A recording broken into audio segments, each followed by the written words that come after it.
Alright, so I have here a car. It's not quite brand new because I did spray it with some dull coat or some matte finish spray paint that you can pick up at Lowe's or Home Depot.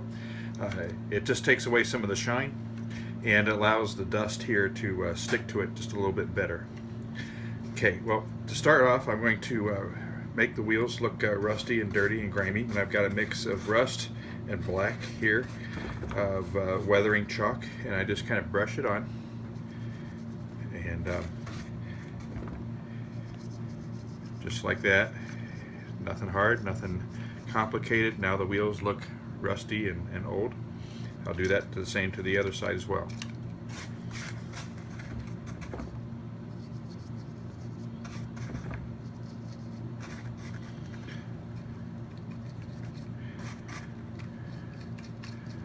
Okay, and there we go. I also like to make the knuckle couplers here rusty, because they're always rusty that you see on real locomotives and rolling stock. And you just brush on some dust, and that's all there is to it. Now they look old and rusty.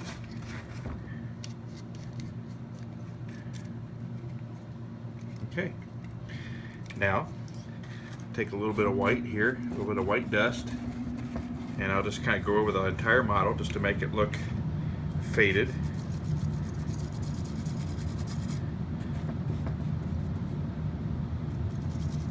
Just a quick back and forth with the paintbrush. You see how now that paint looks very, very faded and like it's been weathered and worn for a while. And we'll just do it here again. If you get too much, you can always wipe some away with your hand, fingered.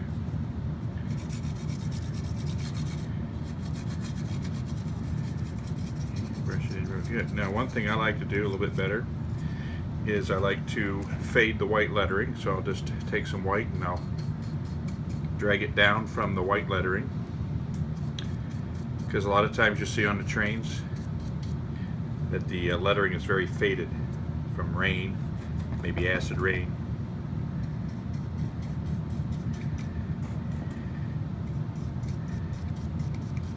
Okay, so it's looking good so far, but now we need to rust it up a little bit more. Go back over here to my rust and make sure that the ladders here, the grab irons, are nice and rusty. That's where usually you see most of the rust on a real train.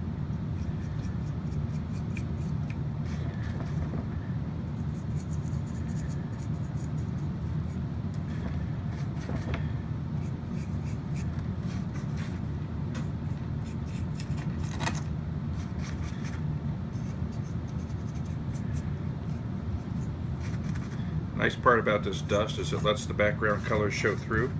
It's not like paint, which will completely cover it up. So it kind of creates like an invisible layer.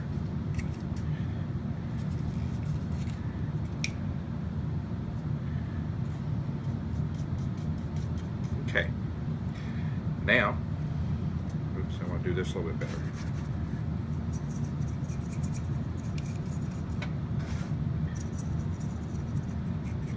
Okay. Now for the final touches here, I like to put a little bit of rust on each one of these support beams. That's where you see a lot of it on real train cars.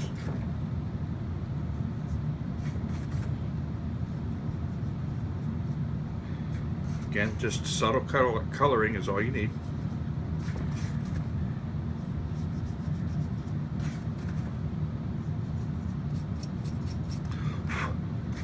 And I'll do a little bit down here around the edges,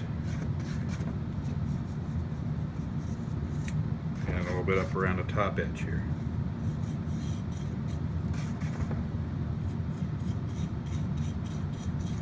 All right, do the other side here real quick.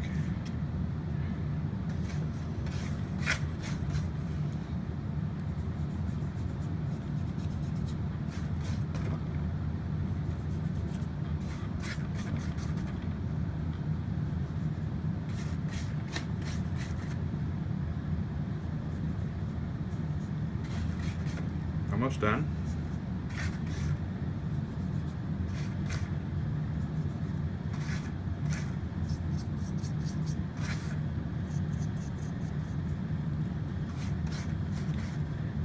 bottoms.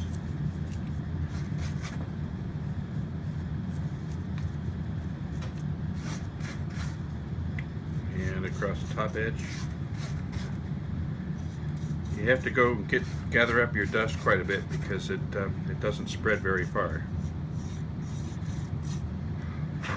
Okay, and so what, 4 or 5 minutes there, we've taken a model that went from brand new looking to nice and old and rusty looking.